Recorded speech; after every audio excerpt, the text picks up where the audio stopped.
तो होता ना, तो शेवटी त्याच्या मुलाचं नाव नारायण होतं आणि मरताने नारायण नारायण म्हटलं, ते यमदूत बाजूला गेले. ते म्हणाले तर नारायण म्हणतोय म्हणलं. आणि विष्णुदूत आले तिथे, वैकुंठाला घेऊन गेले. शेवटच्या वेळेस नारायण नाव अंतकालेच मामेव स्मरणमुक्ता कलेवरम य प्रयाती समद्भावम यश्य नाशास्त्र संशय. अंतकाली सुद्धा भगवंताचं नाम स्मरण येण्यासाठी अगोदर नाव घेतलं पाहिजे ना, नाही तर मग ऐन वेळेस काय आठवायचंय. अगोदर त्याला सराव असला तर ना, याचं कधीच घेतलं नाही. शेवटी म्हणायचं मन नारायण, मन नारायण, मन केशव, नाही का. ते शेवटी बघत वाक्य वाक्य वाक्य करतं, देवाचं नाव घेऊन नाव दुसरंच येतं डोकं. देवाचं नाव घेतो म्हणून ते जमलं. चांगल्या गोष्टी येत नाही, वाईट गोष्टी तोंडात येतात. म्हणून मुळातच भगवंताविषयी प्रेम लागतं, शुद्ध बुद्धी लागते, प्रशस्त हृदय असावं लागतं, भक्त असावं लागतो. भक्त ऐसे जाणा जे देही उदास. महाराज म्हणतात की जे देहाविषयी उदास आहे, देह जाणार आहे, नष्ट होणार आहे, काही राहणार नाहीये.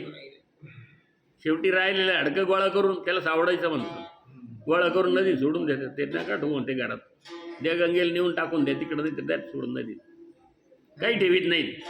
त्याच्या राहिलेल्या वस्तू त्याचे सोडून देतात, कपडे लत्ते सगळ्या देऊन टाका.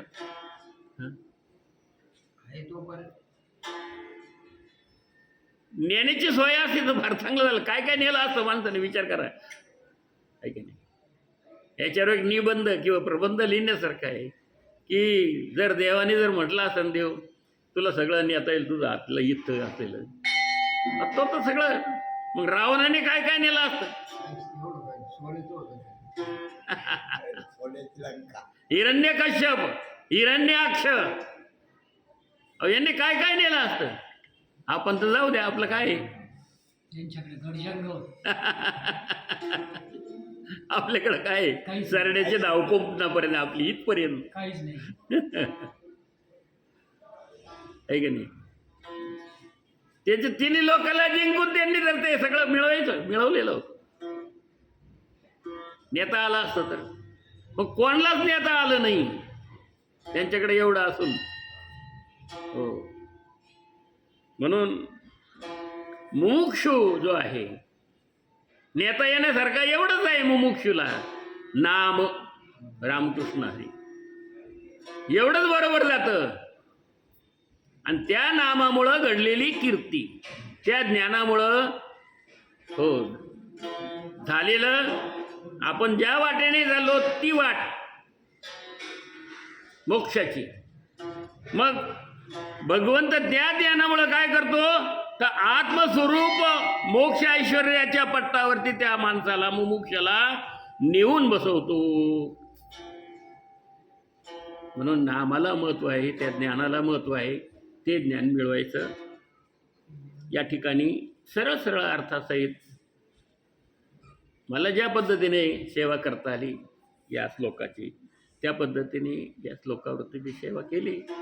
कोणी अधिक ज्ञानी असतात, ते ज्ञान अजून ज्ञानाने काही सांगत असतील.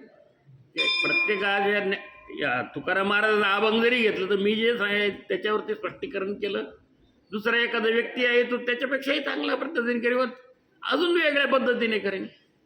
प्रत्येक ओवीमध्ये माऊलींच्या किंवा प्रत्येक महाराजांच्या अभंगामध्ये जे ज्ञान, प्रगाढ ज्ञान भरलेलं आहे, हो प्रगल्भ ज्ञान भरलेलं आहे. कोणकोणत्या पद्धतीने सांग, फक्त त्याची बुद्धीची क्षमता किती आहे, त्या बुद्धीच्या क्षमतेनुसार तो सांगतो. पण सरळ सरळ सांगून तुम्हाला आम्हाला समजलं म्हणजे बस झालं. त्याच्या पलीकडे असलं तर मग ते सोलीव करावं लागत.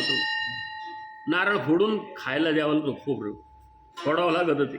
मग फोडून सांगा म्हणतात, जर आम्हाला काही कळलं नाही, आहे की नाही.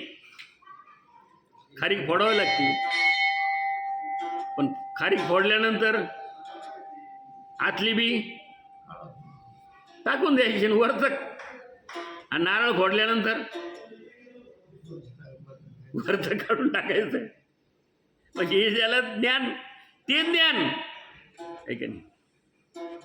मग थोडंसं जरा सरळ सरळ सांगितलेलं काहीच वाईट नाही. तुम्हाला आम्हाला समजतं, सगळ्याला समजतं, बस झालं. माऊलीच्या ज्या गोष्टी माऊलींना सांगायच्या अर्जुनाला त्या या ठिकाणी माऊलींनी स्पष्ट केलेल्या आहेत. रामकृष्ण हरी. आपली सेवा या ठिकाणी आजची पूर्ण करू. विठाला विठाला विठाला विठाला विठाला. रामकृष्ण हरी. जय जय रामकृष्ण हरी. जय जय रामकृष्ण हरी.